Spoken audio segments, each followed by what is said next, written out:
Well, good morning. Thanks for taking an opportunity this morning to be with us.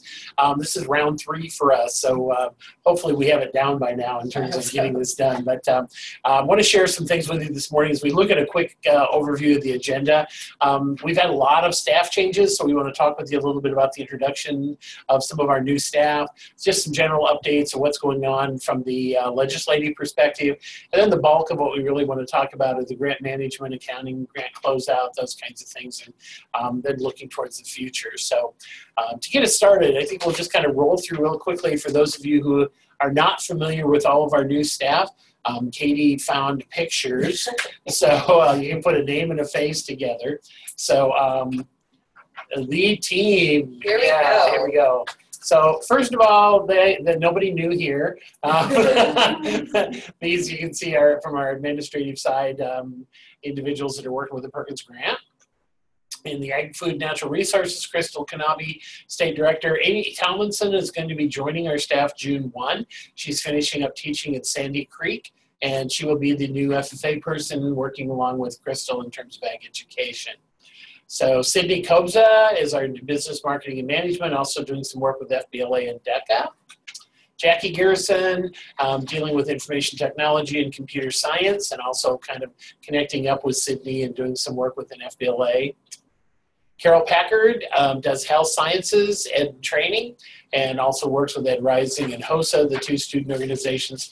Carol also is our post-secondary coordinator, so she does all the monitoring of the community colleges. Family and Consumer Sciences within the Human Services sector is Kristen Vest.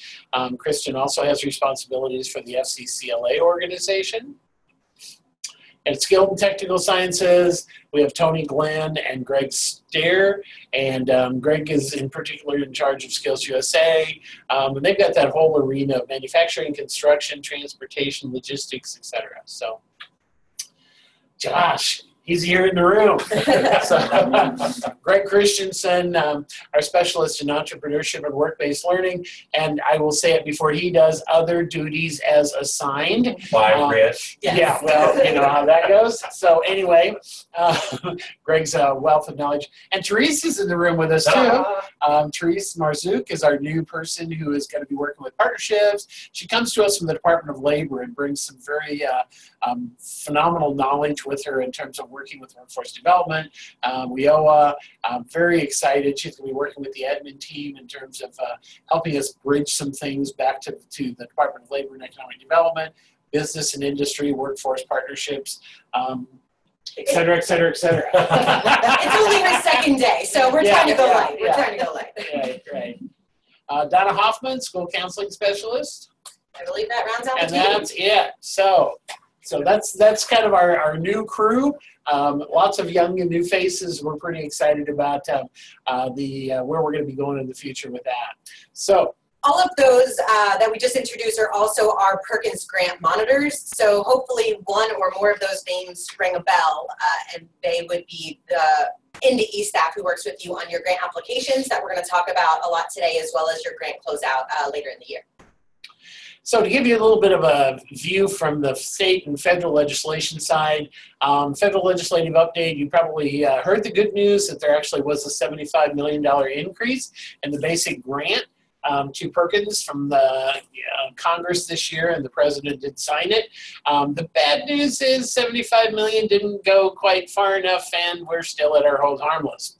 So the larger states with more population and more poverty actually absorbed that $75 million, so it had no impact on Nebraska.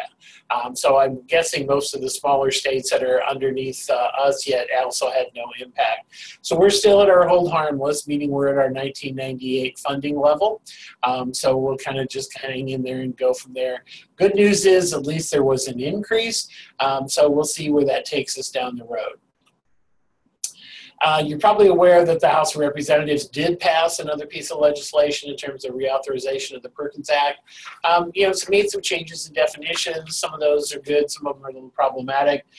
Big major initiatives around that was absolute alignment to labor market needs, really a recognition and of work-based learning and the value of work-based learning, promoting that. Industry recognized credentials continue to be a hot topic. We in Nebraska have never put together an approved list of IRCs, partially because we really need to be careful about what we recognize and what we don't. What brings value to that person in terms of employability with employers. So we've kind of partnered up on the national level with a couple of organizations that are trying to get a handle on that.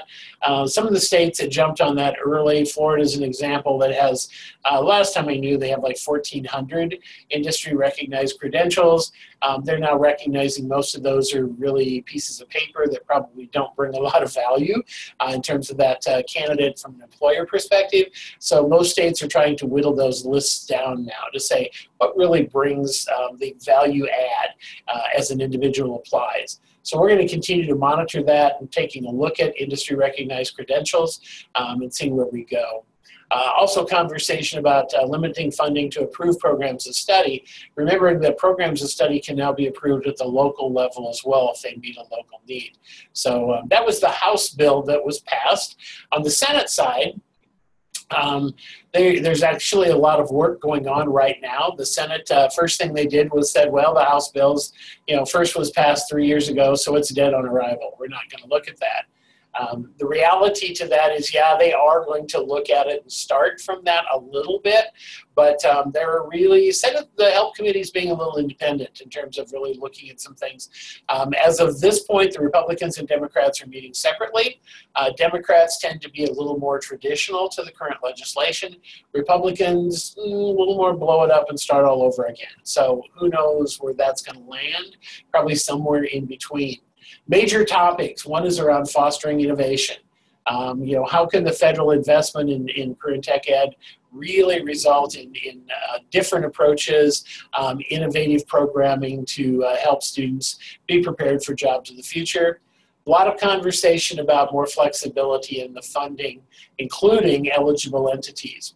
So probably not going to have a huge impact on the secondary side. But on the post-secondary side, they're talking about allowing private vocational schools, community-based organizations, just anybody who might get involved in workforce training might be able to connect up and be a part of that. There's actually a proposal from Senator Enzie's office in Wyoming to just turn the post-secondary side into a CTE Pell Grant program that students could actually apply for funding to get the dollars to support their CTE training at a community college. Don't know that that's going to go anywhere, but it's an example of kind of the open-ended conversations that the Republicans are having on the Help Committee as their people meet. A couple of questions that are kind of hanging over all of it is who's counted? How do we figure out who a participant is, who a concentrator is, who are we going to hold accountable for what, in terms of what's measured? We know that on the post-secondary side, those performance measures are probably going to be very closely aligned to WIOA. On the secondary side, that's a little problematic because we don't have the employability data. We don't have some of those kinds of things. So secondary might be more similar to what we currently have, but lots of conversations. There's even a movement to say, let's just let the state decide what is measured, and we're not going to try and pull federal kind of measurements. So who knows? The good news is there's a ton of conversation. Bad news is, so far, we've not seen a bill come out of the Help Committee or any movement towards that. So we'll keep you posted as we move forward along that line. On the state level, as you know, the unicameral is done, gone back home.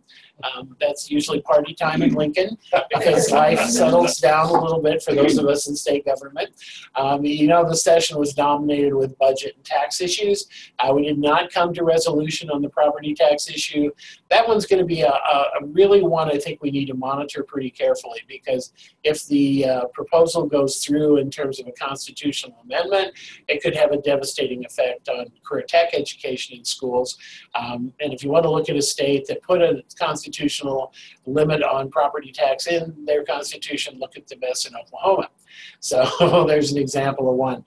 They did deal with the federal tax code changes. They've done some work around the balancing the budget. So it wasn't a totally a session where nothing was accomplished, but the property tax is going to be looming for a while yet in terms of trying to get some kind of resolution to that.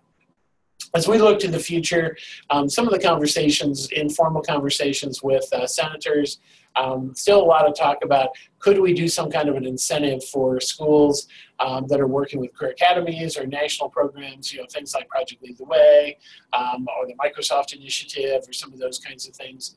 I've really tried to promote the idea that we have got to create some kind of a program to help schools with upgrading of equipment. There's not enough money in Perkins to be able to do everything we need to do to upgrade equipment for schools. As we've been out in schools and I look across shops and laboratories and I see 19, welders and tools and so forth, and I'm like, yeah, that's current industry standard, right? So, thinking about what could we do to do something that would help that out. A lot of conversation around Revision 2.0. We've had schools that are now 6-7 years out of the revision process, want to do it again. And would like to do it a little differently, maybe a bigger swath through the community. But they've saw the value of revision and really kind of talking about what could we do to keep this being an active school improvement process. As we've talked with most of you about workplace experiences and apprenticeships, you know that that's a really hot topic in the state of Nebraska. Greg is running all over the place, giving workshops and presentations, which we love. So I say we as in like we, yeah. So, I do not hand out an evaluation sheet. But it is a really popular topic, both with some school systems that are looking at it, but especially with employers that are looking for ways to connect with students. So, and we're having some ongoing conversations about what does a really good systemic career development program look like that starts in kindergarten and moves all the way through.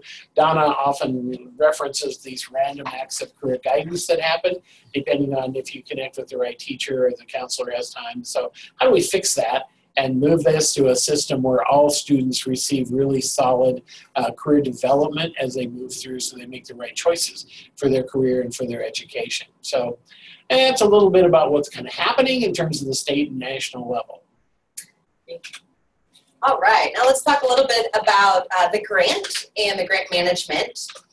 First, we just wanted to highlight some dates and deadlines that have either changed or are approaching. May 1st or earlier is the deadline for any and all grant amendments for the 17-18 grant year. October 1, which is earlier, I believe last year and previous years it was October 15th. This is the new closeout deadline for the Perkins Basic Grant. One date that's not on here, but I'm sure is on the top of all of your minds, is when the 18-19 grant will be open. We anticipate by the middle of May. We just received our federal allocation. We have everything over and calculated, I believe, for all of the subrecipients. So our grants management team has to take that and load it in before we can open the application. But we're hoping for May 15th. That's what we're working for. Anything else on the deadlines? Oops. Maybe just a reminder that when the grant does open, you'll be given a due date. That is set by GMS and it'll close on midnight of that date. And we really have no control extending that. So just an FYI. Yes, good. Great.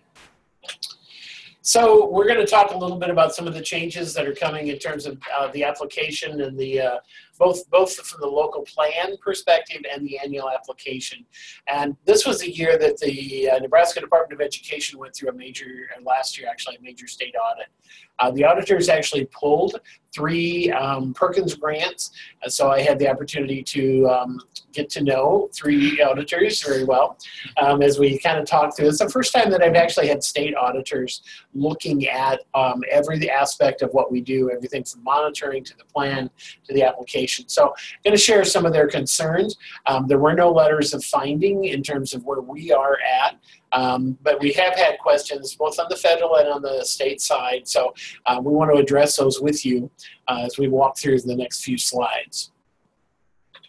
So speaking about the local plan, there are 2 parts to the Perkins application, as you're well aware, the local plan and then sort of the, I believe it was called goals and needs, which always focused on the actual grant year, whereas the local plan was more of that big picture of what you anticipate doing to expend the Perkins funds to meet your needs. One of the recommendations, strong recommendations from the auditors throughout pretty much everything was our lack of specificity. So while something might have been discussed, generally the how was really missing. So both in the local plan as well as what we're going to talk about in just a second with the actual grant year, we really are going to be requiring more specifics. We don't need a longer narrative. We think bullet points will be wonderful, but we will be looking for more specific strategies to meet those goals that you identified in that big picture of the local plan.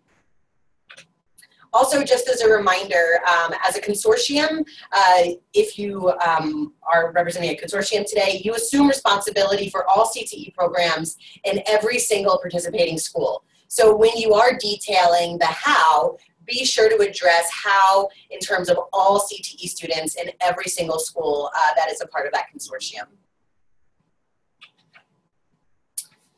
The other part of the application, which used to be called goals or goals and activities, we have renamed to be a little bit more intuitive, and this is now going to be called the annual activities. So it's going to be a separate tab. Within this tab, you are detailing how you are meeting or using your funds to meet all 9 required uses of funds according to the law. So as you might recognize, we've asked you previously to identify for each activity which of the 9 required uses of funds you're addressing. To make this more explicit, one of the findings, and Rich might share, the auditor, it wasn't always very clear how your description or how the descriptions in the activity really did relate to whatever of those 9 boxes were checked before. So, yeah, the auditor actually asked me, it's like, so as I look at this application, I see that 5 of these boxes. Can you tell me, how does this activity really help develop, improve, or expand the use of technology? And I'm like, think quick, think quick. So it was like, okay, you know, the recommendation is, again, not more words, but being more explicit, more of the how. What is the specific activity that is going to be linked to that? So we've created a little system that's going to be a little bit easier to identify that. Yeah. And just to add, the how is really, how does the activity that you're proposing relate to the item checked? So, and the next slide will show that, but that's really, really crucial, and we'll have some examples up there. Yeah. So our goal with changing the application is try to make some of these changes the least burdensome on your end as possible. So we're hoping what we're going to show you will do just that. So as you see on the left-hand side, we've lettered A through I each of the 9 required uses of funds. And we've changed the application so by each activity, we're asking that you first describe the overall objective for that activity, and then list, label, detail. So here's an example. So for each activity, you will have selected whichever of the 9 that your activity relates to. And then we're asking that you briefly describe the activity. As you can see this example, it's relating to integrating core academics into CTE classes. And then you're going to list specifically what it is you're going to be doing, label the A through I, the 9 required uses of funds, and then detail any expenditures related to the activities and what you're applying for.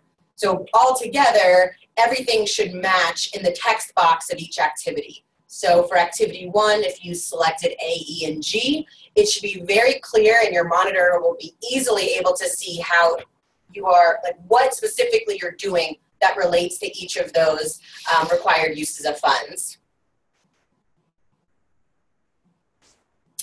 So I want to point out this example because again, we don't want this to be more burdensome. We don't want a huge narrative.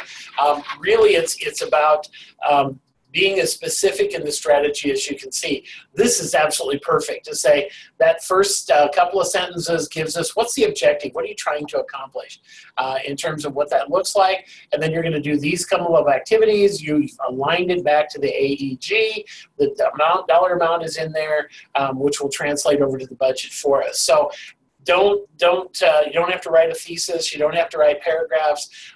Just simply tell us what's the overall objective, what's the detail of that, and then how are you going to do it, what are the specific things, and then go from there. Rich made a good point. This text box, everything you include, is what will carry over to that budget detail page. So you, in theory, because you've detailed all of the expenditures in the activity box, it should be really easy on that budget detail page to just then, sum up all the different categories. And one of the really great publications that Rich and Terry worked on a few years back, and it's on the website. It's called Activities and Strategies to Enhance Student Achievement and Address Perkins Performance Measures. It has bullet point items that address various aspects of those 9 areas. So if you're looking for wording or more than wording, activities that address each of those, this is a good resource. So I think we want to pause and ask for questions or any clarification at this point in time. If there is anything that you want to talk about in terms of as we move towards this. And again, it's please understand that we're not looking for huge narrative, but we are looking for more specificity of what the auditors were asking for. What was that document Greg just referenced, and where can it be found? Oh, there we go. I'm going to do it closer. So I have a link in a couple slides, but it's on our Perkins Grant Management page. Right. It should also be in your Perkins Grant Manual. Thank you. Any questions about the application or changes to the application or what your monitors will be looking for in detail this year? So one of the things that we didn't talk a lot about, remember that the local plan is kind of the big picture. So as you look at that, there may actually be things in that local plan that you've already done, and that's okay. I mean, if you're looking for, you don't have to put ideas in there that are all for the future, because that plan really was probably written in maybe 2009 or something, 8, and it's still kind of in play until we get new legislation. So as you look at that, their concern was we have really nice generic statements in there, but it never really gets to the how are you going to do that. So put a couple of bullet points, even if it's things that you've already done, that's okay. But then the annual application is what we really look at in terms of how you're going to expend the funds this coming year. So the difference between the two, we do need more specificity in the plan. We're going to be looking at that. The other thing that has already happened from the first call, our monitors are willing to take a look if you say, does this look okay, and send us something.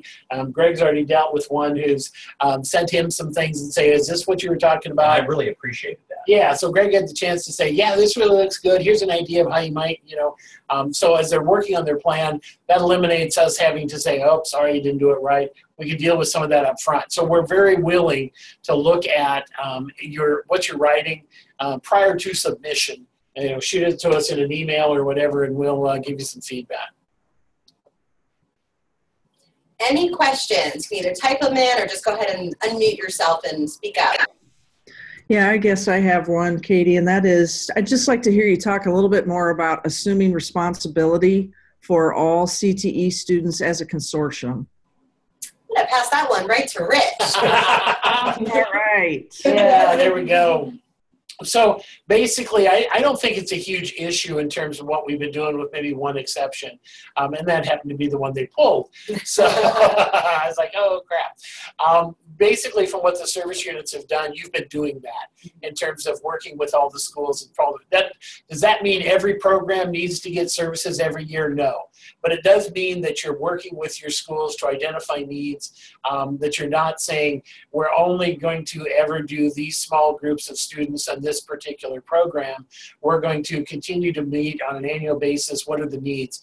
So you can continue to focus on, by year we're going through different kinds of the program areas. That's fine. It's just the idea of really making sure you connect with all the schools that are eligible within your service area, and then identifying the needs that work for them. So not a huge, it just happened to be that the one that they pulled has been spending only money on a certain program for a number of years and has not invested any funds in any other school or any other program area. And that was a bit of a concern for them. I think part of it, Rhonda, especially, as Rich said, this is already happening. I think what the auditors highlighted is we just need to make sure in the applications it's explicit. So if that means another sentence or a couple more bullets, just highlighting how you are, you understand the responsibility for all students and all the schools in your consortium. I think that's really all we're looking for. And that really can and should be done through your advisory committee as one of the activities. And then just again, a bullet point as to what were those identified needs and how you're addressing them. Okay, thanks. Thanks for the question. Did that answer it? We could do. Any other questions? All right, then I'm going to go ahead and share the screen again and we'll keep going.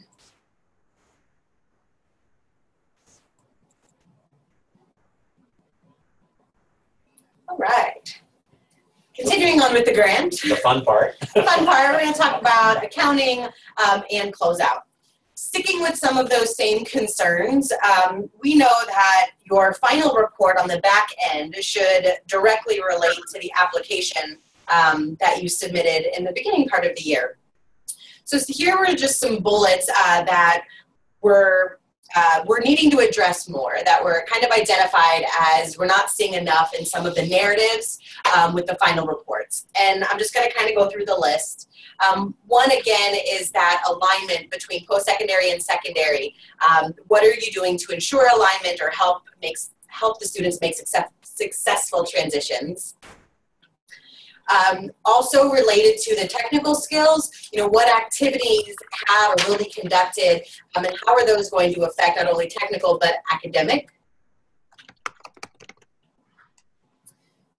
Specifically on the secondary level, a little bit different on the post-secondary, but what are the activities that you all are doing or have done that specifically address encouraging CTE students to enroll in these rigorous and challenging programs as well as core academic subjects? Here we go with the integration component of the core to the CTE content.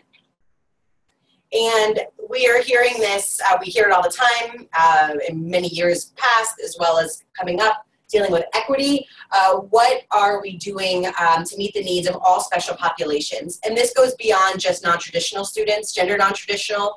And as Greg mentioned, in the sample activities and strategies, there are a number of different ideas of things that can be done to address this specifically, linking it, of course, back to the data we have available to identify those weak spots. So I put a link there to show where you can find that document as well as all of the Perkins Grant Management documents. Again, this isn't about writing paragraphs and paragraphs. It's about bullet points and in terms of some of the hows. So, and one or two is good.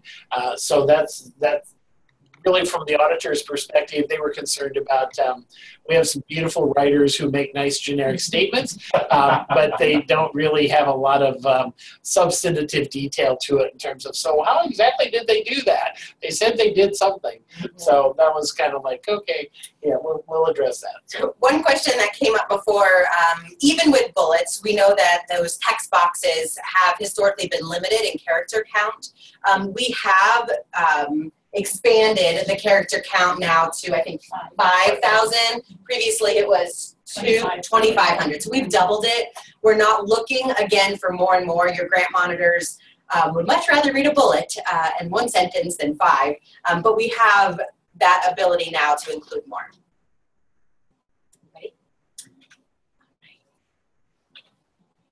One thing that comes up every year with the final reports or when you're seeking reimbursement is related directly again to that level of detail. Oftentimes when you request reimbursement or you're closing out the grant, we don't know the acronyms or business names that you all have utilized. So the easiest way to assist your grant monitor is just providing receipt copies and very clear descriptions of the items that were purchased or a PD activity that someone participated in. Receipts check all the boxes. It has the date, it has the cost, it has the vendor, everything we need. So if available, that definitely can help streamline some things. Also, just a reminder, without the final report, we can't close out your grant, which includes the final reimbursement. This is an example of, I believe, one of Greg's districts. This is what they submit to him to just show kind of in a big summary what they purchased, even detailing out to the object code. Greg, you want to say anything about this? It just provides with the detail, and they back that up with the receipts that you're talking about. This gives me the picture of in a quick description, and then I can cross-reference with those receipts. Since we're going to talk about object codes, we were notified late, well, I guess it was early last week or late the week before, that agency-wide, the grants management system is needing to make some changes to the object codes.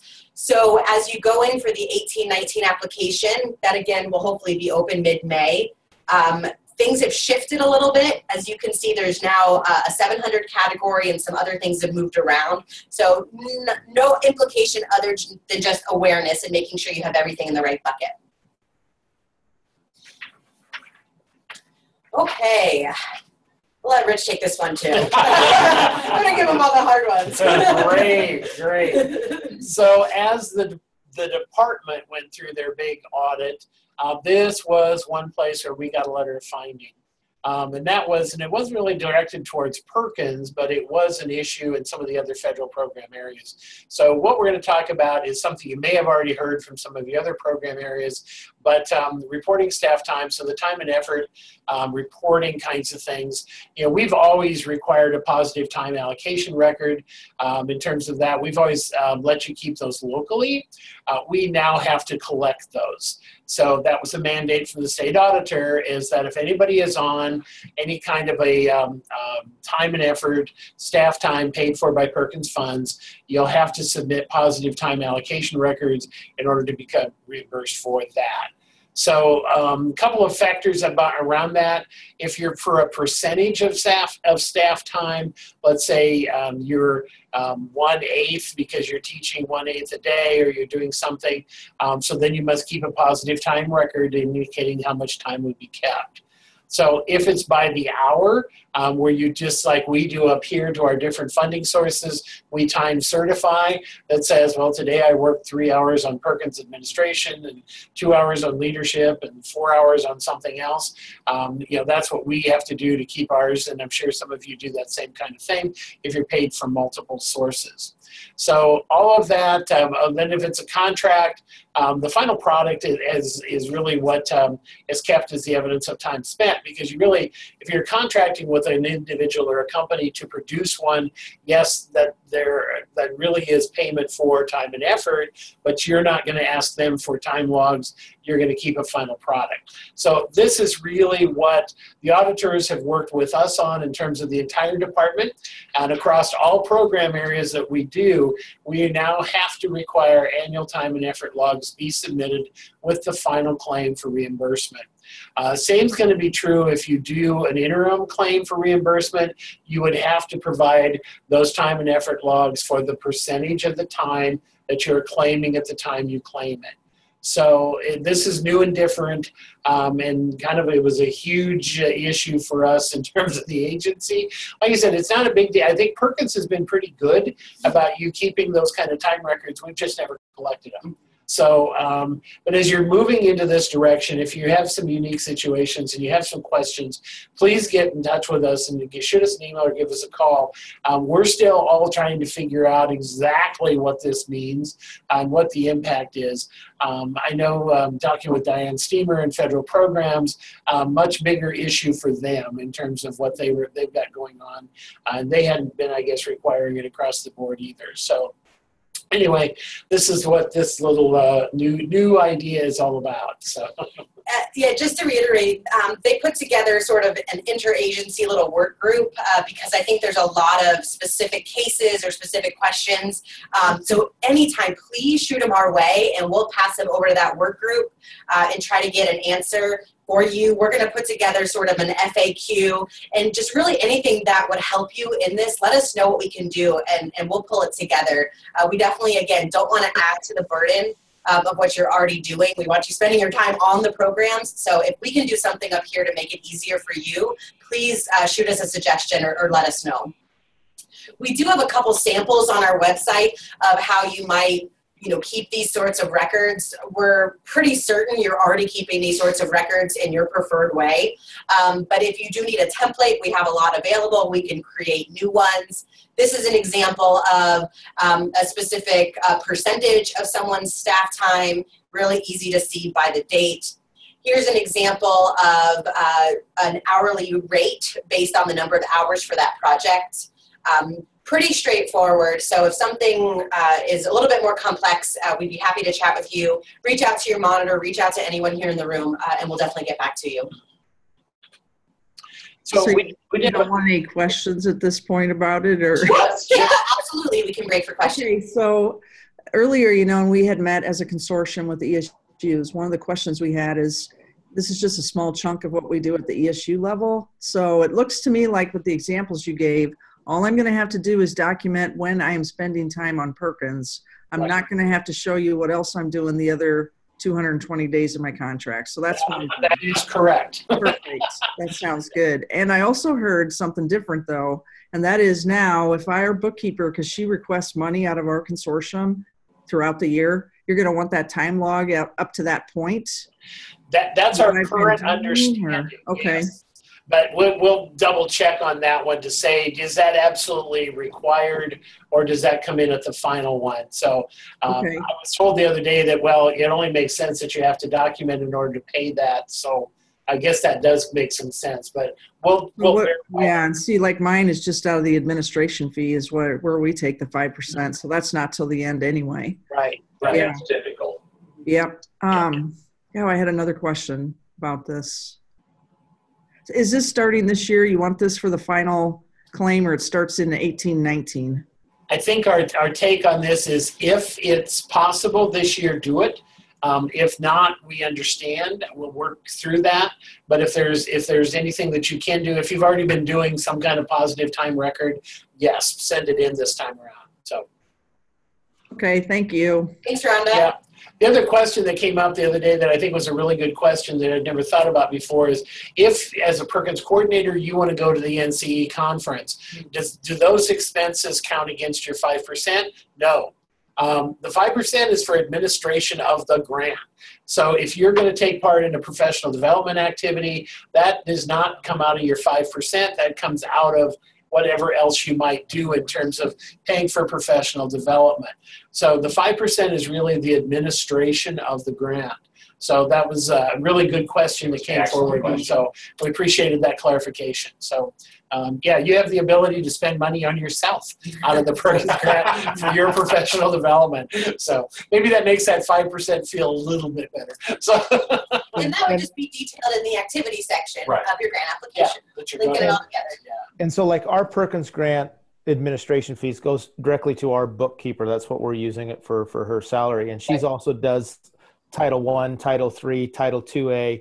And so the things that she's doing for those other title grants in terms of time and effort with everything, those probably should be okay for her to send in Perkins-wise then too? Yes, absolutely. Yeah, if she has one consolidated report that has Perkins on it, she doesn't need to create a separate one for Perkins. Use what she's got. Yeah, in fact, the work group, part of the function of that work group is to figure out a way to do this in a really smart way, since we know that situation is probably very common. So what can we as a department help create or do so you're not duplicating effort for every single grant or funding source that's coming in? We here at Seven probably figured that way, and just she hadn't run into any problems with the title pieces of it, and we just said, all right, then we'll just go ahead and go with it. Yep. This way. It's just another thing when she downloads it, she just needs to add it to the Perkins piece that she uploads now. Excellent. As well. Yep, very good. Thanks, Liz. Any other questions? right. Oh, another question over here. From Matt, so will we need to submit a timesheet for the 5% admin? Yeah. Yes, that is correct. If it's anything related to time, salary time, we will need some sort of time and effort log. Alrighty.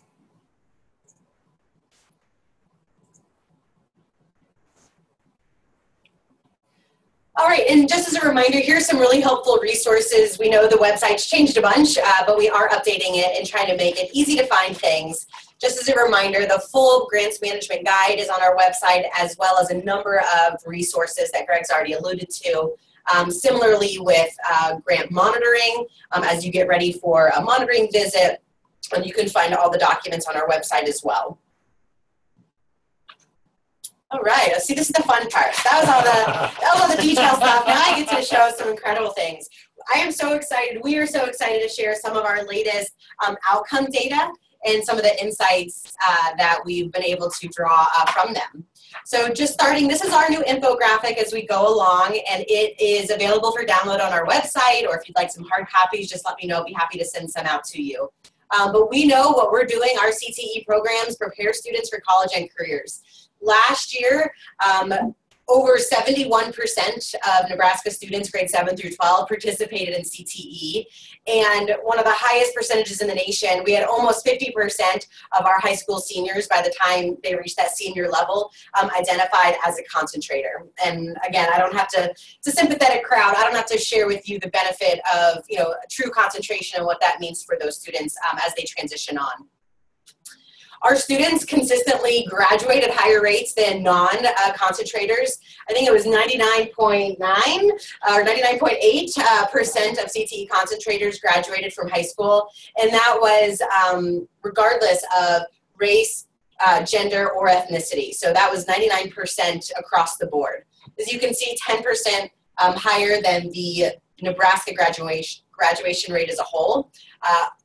The insight there is CTE students don't drop out of high school. So we're pretty proud of that. We know CTE students are also really high achievers. Over 3/4 of the concentrators passed. At the time, it would be the NISA, English Language Arts Assessment. Of course, moving forward, it's going to be the NSCAS. 92% of our concentrators passed some sort of technical skill assessment that's aligned with industry recognized standards. And our students overwhelmingly took honors and AP courses at higher rates than non-CTE students. All right, Rich is looking at me. I'm going to pause for a second because I keep getting asked, okay, well, what about mathematics? Why didn't I put mathematics on here? The data do show that CTE concentrators still outperform non-CTE concentrators in the mathematics assessment, but that percentage of how many passed is still pretty low. We know we have a long way to go in boosting the mathematics attainment across the state as well as in CTE programs. So really integrating the core in a more purposeful, effective way to teach those crucial skills is something we all need to be working on all the time. All right, did I cover it? You got it. All right, he was looking at me. We also know that CTE is offered in every single public high school in the state. And by the time they graduated for this cohort, students on average took 5.5 CTE classes before they graduated. We just got back from our national meeting in Washington at the beginning of the month, and of course we had to show everybody our new handout, and they were astonished at the number of classes, and we attribute a lot of that because we know CTE is offered in every single high school. But the fact that they're taking 5.5 on average is really exciting. Along with our courses, we also have our incredible career and technical student organizations. All of the state conferences just wrapped up a couple weeks ago. And last year, over 22,000 students gained these leadership skills by participating in some way with our career and technical student organizations. This has the final stat on this page hasn't changed in a number of years, but in some states we know that there is a certain subpopulation that is overrepresented in career ed versus all of the general education courses, and that is not the case in Nebraska. The ethnicities of our students in CTE reflect the exact same proportion as the state's overall ethnic makeup, so we're pretty proud of that. After they leave high school, we also know that our CTE students go on and succeed because 99% of our students, again, it's 99.9, of our schools offered at least one state model program of study, which is aligned with post-secondary entrance requirements. And 98% of our CTE graduates went on to either post-secondary education or advanced training, the military, or employment. And as you can see, we broke that down a little bit to show, again, combating some of the myths about our CTE programs. 70% of those students went directly on to some form of post-secondary education. You can see the split there, as well as employment and military. For our post-secondary students, if you jump over to the right-hand side, you can see some of the numbers and a little distinction with the definitions of how we identify participants and concentrators. But 81% of our post-secondary CTE students remained enrolled in post-secondary education or transferred to another post-secondary institution. And 78% of our post-secondary CTE graduates for the reporting year were employed in work, military, or apprenticeships within 6 months after graduation. So again, on a whole, I can't probably put it on here, but we know these numbers are extremely high compared to a lot of our counterparts across the country. So we're always very excited and excited to share. We also know that these data, accountability data, only take us so far, and there are multiple data sources available to utilize some of these things for true program improvement. So just wanted to highlight it, of course. The Nebraska Department of Labor, in partnership with us, we have our H3 website, which lists projections as well as specific jobs and industries that identify the high wage, high demand, high scale jobs and occupations for the state as well as by economic region. We want to, of course, make sure that the programs we're offering align with the jobs we know are going to be available or industries, so our students have more of the big picture to help with that transition, whatever that might be. A lot of other labor market information available. Take a look on the DOL website or even economic development. They conduct a number of employer surveys and local employer input and then publish it. Things like, why is it hard for you to find employees? Or what are the top 3 skills that are missing for your new employees? All really great information to help focus on what we need to be thinking about in the school buildings. I know Greg always sends us Trends Magazine, which comes out monthly, quarterly, monthly, which highlights a lot of the same information. It's an amazing publication. No more than 8 to 12 pages, but the information and the insights are robust. Yeah, you can get on that listserv and have it directly shot into your inbox from the DOL, yes, I believe, website. Just search for Trends Magazine. We know we have a lot of student data. I just wanted to reiterate that it's more than just what they're interested in, and it's more than just how they're doing. I think it's all of it. So we have a lot of student data that you have access to, a lot you have access to that we don't have access to, and some that we have and would be happy to provide back to you to answer any questions that you come up with in terms of that student level information. Same with school information. We can pull programs of study to see how that's aligning, for instance, with the H3 reports. We can see at the cluster level how your students are doing. And of course, that's related to the accountability measures. We published the Perkins report cards on the website. And I also wanted to remind everybody of the Nebraska Education Profile website. This is taking the place of the State of the Schools report that was previously published. And this is much more functional. There's a lot of different areas that you can pull data based on whatever parameters you choose. It's also longitudinal, so you can pull data from previous years, everything from membership to performance to subpopulations to get that, again, big picture, and then we can narrow it down if we want to see any relationship with CTE students specifically. So lots and lots of great stuff. Always excited. I did want to take just a minute. I know I've had a lot of questions recently on what are the implications going to be with data reporting, specifically the accountability data reporting with the transition from NSSRS to advisor. Most student level data will be captured within the local student information system, just as it has been, and it will be transferred directly to NDE via advisor. In the 18-19 year, since I started here, I've always asked the question, why can't we at the department identify participants and concentrators for our districts? I've learned a lot, and we're working on that. So I think we figured out pretty reliably how to identify participants in-house, and starting in the 18-19 year, we will be doing that, and you will not have to identify it in your SIS directly. For this current year, you will still need to do it as it's the parallel year.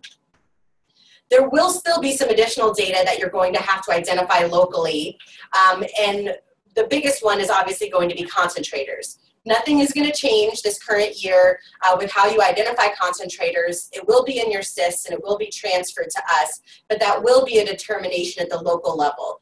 And the real reason why we're still having it done at the local level is we haven't been able to do it in a very reliable, consistent way. And until I'm confident that the data are going to be as clean as they can, we know you have more information at the local level to make that determination. Moving forward, I think probably 1920, we should be ready to pilot our calculations and compare and then move forward without that burden on you all. Technical skill attainment will still need to be identified in your SIS, which will be then transferred to advisor. The one piece that will not be an advisor yet will be the post-school survey or that placement data piece.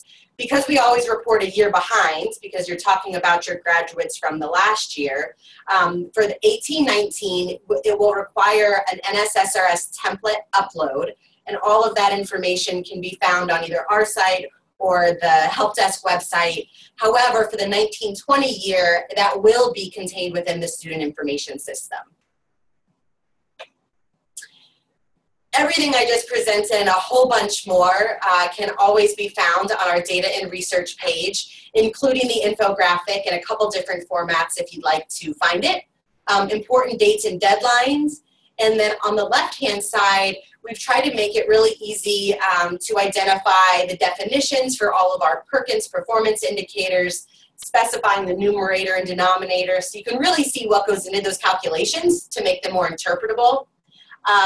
Also, the report card link is here, the program improvement link is here, FAQs I try to keep updated, so any information you'd need related to the data and research, check out this website, and if there's something on here or if there's something missing that you'd like to see on here, please let me know and we'll get that added right away.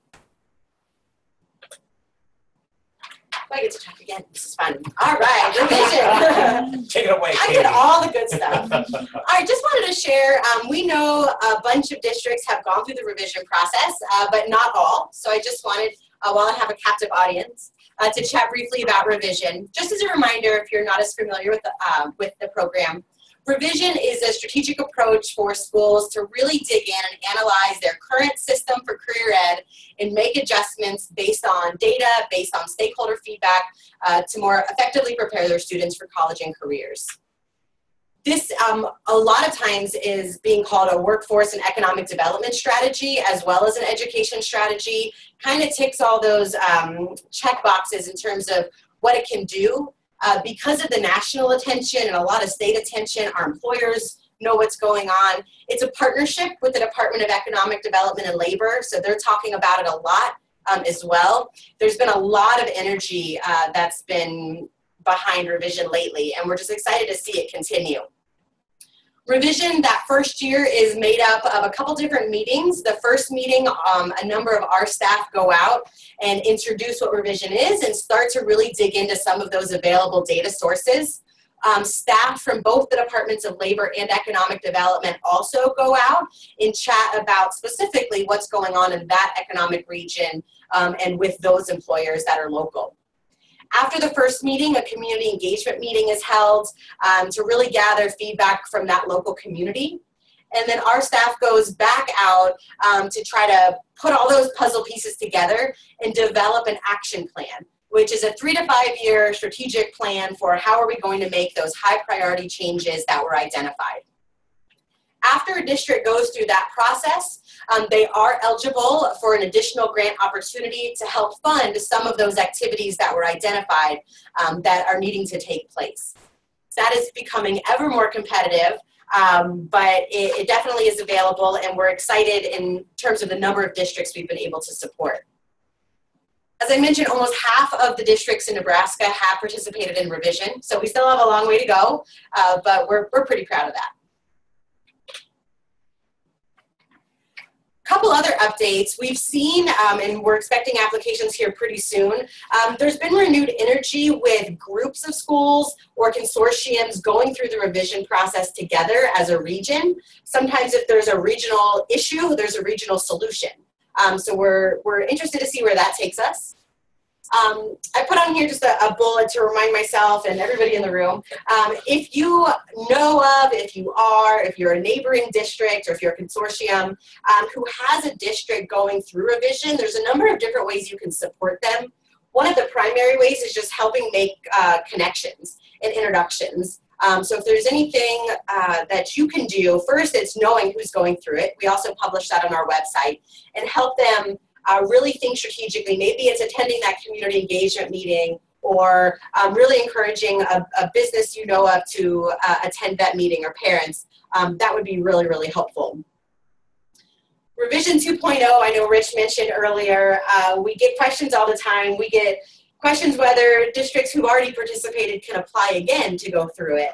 And while that wouldn't necessarily be the most beneficial, we are Therese doesn't know it yet, but one of the things now she does. One of the things we're so excited because of her background with labor is to really think about what's that next step. So we did that deep dive with what's going on in our school, making those connections to the other data sources. But then what? What happens 5 years later? So we're always thinking about that next step, and hopefully here within the next year we'll have a solid plan for moving forward.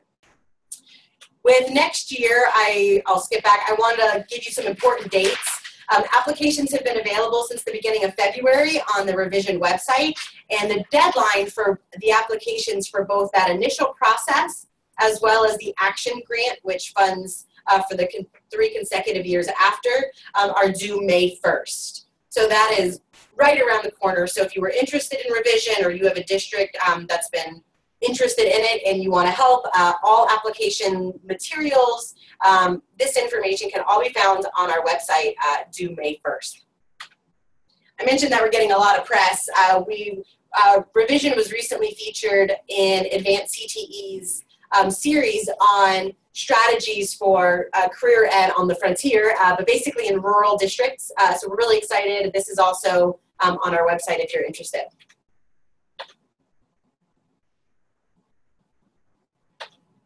All right, shameless plug. As we're talking about the Career Ed Conference, June 4th through 7th, we'll all be out in Kearney again. Registration is now open.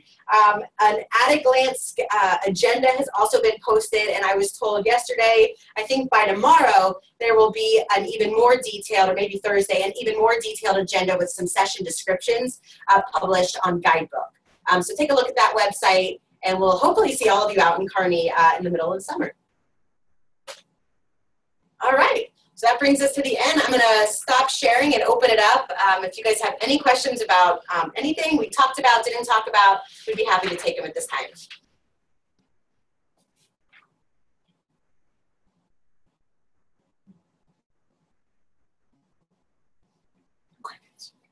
Did I miss anything? I don't think so. All right. Well, with that, I guess we'll go ahead and sign off. Thank you so much for being a part of this. Again, we will post the video as well as the PowerPoint presentation and get that loaded to the grants management page. But we're always here for you, so feel free to shoot us an email, pick up the phone with any specific questions, and we'll do everything we can to help. All right.